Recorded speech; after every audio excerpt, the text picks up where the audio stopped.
يا مرحبا ترحيب كادي وريحان، باسم الغلا والعز ترحيب غالي. يا مرحبا والمحفل بنوركم زان، حي الضيوف الطيبين الخصالي، حي الضيوف الطيبين الخصالي.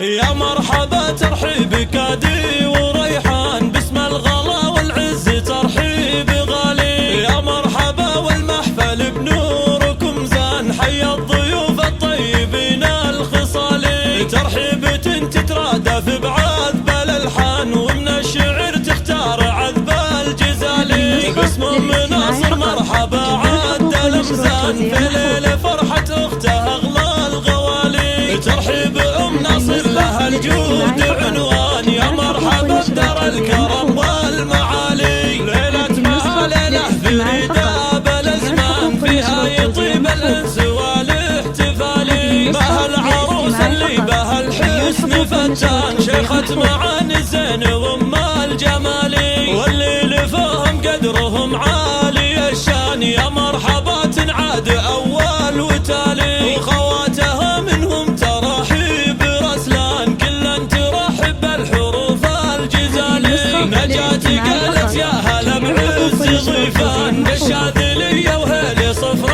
الدلالي. والجوهرة ترحيبها عد الأمزان، يا مرحبا بضيوف أحلى الليالي. لضيوفنا ترحيب شايش وطربان، وكل من لفى قدره عزيز وغالي. يا مرحبا ترحيب كادي وريحان، باسم الغلا والعز ترحيب غالي. يا مرحبا والمحفل بنوركم زان، حي الضيوف الطيبين الخصالي. ترحيبة تترادف بعذب الألحان، ومن الشعر تختار عذب الجزالي. باسم أم ناصر مرحبا عد الأمزان، في ليلة فرحة أخته أغلى الغوالي. ترحيب أم ناصر لها الجود عنوان، يا مرحبا بدار الكرم والمعالي. ليلة مها ليلة فريدة بالأزمان، فيها يطيب الأنس والاحتفالي. بها العروس اللي بها الحسن